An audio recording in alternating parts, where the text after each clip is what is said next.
Let me ask you a question. If you lost your job tomorrow, how long could you last before you had to beg? A week? A month? For most people, one unexpected medical bill or one family emergency is all it takes to wipe out everything they have. That so-called safety net, it's an illusion. This is the brutal reality of financial instability.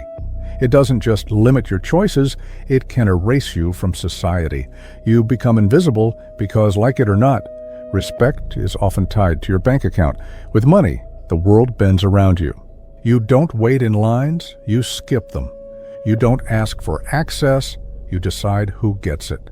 Wealth grants you undeniable power and influence.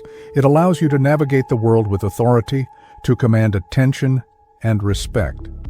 We're often told that poverty is noble, that there's virtue in having less. But that's a lie told by those who want to keep you dependent. That narrative is designed to hide the truth. Financial dependency is a cage that limits your autonomy and silences your voice. You'll hear people denounce money, calling its pursuit greedy or immoral. But listen closely. Those who shout the loudest are often the ones most enslaved by its absence.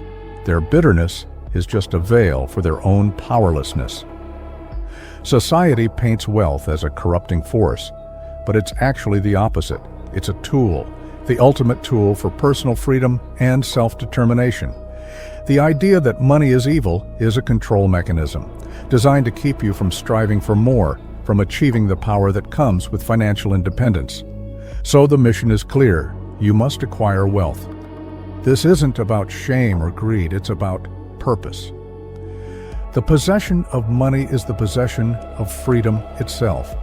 To lack it is to accept chains disguised as civility. Financial knowledge and the acquisition of resources are paramount if you want to achieve personal sovereignty. This is about escaping subjugation and humiliation. It's about leading a life directed by your own choices, not one dictated by your bank balance. Don't let anyone tell you otherwise. Money is the bloodstream of power. To command it is to command the body of society itself. Think about it. Throughout history, those in power wielded not just ideas or swords, but gold. They had the financial resources to make things happen. Without money, you're always negotiating from a position of weakness, always at the mercy of others. To live without this weapon is to live unarmed in a world where everyone is hunting for an advantage. This romantic idea of poverty as a virtue is a dangerous trap. It completely ignores our most basic human needs for food, shelter, and security. Even the most noble and virtuous pursuits require financial backing to survive, let alone thrive. The great figures we remember from history weren't just thinkers with noble ideas. They were backed by resources, by wealth that enabled their visions and amplified their accomplishments. Power without money is fragile, a mere illusion dependent on the goodwill of others. Wealth is what makes power real and tangible. Without it, your authority is weak, your influence easily dismissed. Money buys loyalty. It secures silence. It is the solid foundation upon which real power stands. A king without a treasury is not a king, he's a pretender.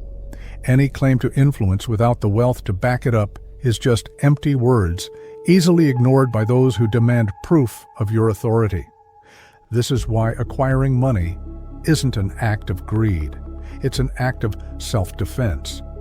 It's about survival in a world that will exploit you if you lack resources. Without financial stability, you are vulnerable. You'll be underpaid, overcharged, and disrespected, sometimes even by your own family and friends. Your dignity is directly tied to your financial condition. Poverty doesn't just strip you of comfort, it strips you of your self-respect. Wealth is the shield that protects you, the armor that defends your honor. True freedom is the power to move without fear. That's what money gives you. It's the ability to choose your own path without being controlled by external forces. When you have wealth, you can respond to challenges with confidence. The poor, on the other hand, are forced to endure life's hardships because they simply lack the resources to fight back or make a different choice. The pursuit of financial independence is a journey toward total autonomy. Every sacrifice you make to build wealth directly translates into your ability to command your own life and shape your own destiny. With wealth, doors open that will forever remain closed to the poor. Money creates opportunities for connection and influence. It allows you to build alliances and gain a level of respect that would otherwise be unattainable. It doesn't just change how you see the world, it changes how the world sees you. When you walk into a room with financial security, your very presence carries weight. People listen. Without it, your best insights might never be heard, your greatest potential never realized. To lack money is to beg for your very existence. It's a brutal truth.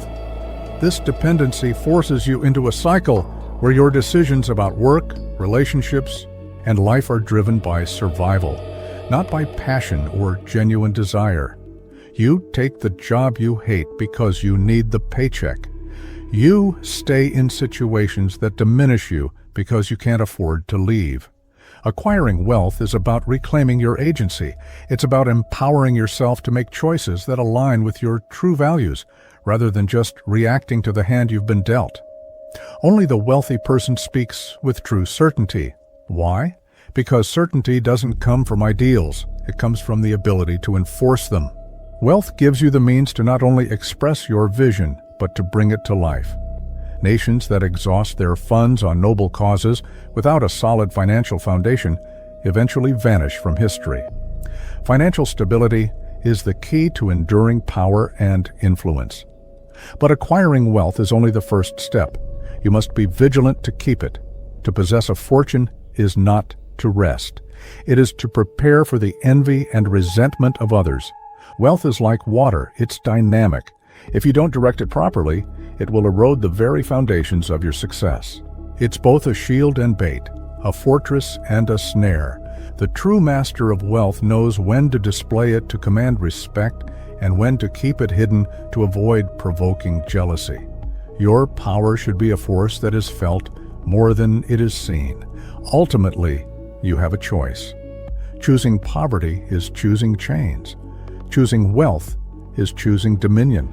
Yes, the path to wealth demands sacrifice, but the reward is dignity, freedom, and the power to shape your own destiny. Poverty, on the other hand, slowly strips away your choices, your autonomy, and your spirit. Wealth buys you distance from danger. In a legal battle, it's not always about justice, it's about who can afford to stay in the fight longer. In politics, money funds persuasion and tips the scales. Wealth even reshapes your relationships. It can strengthen bonds by providing security, not straining them with scarcity.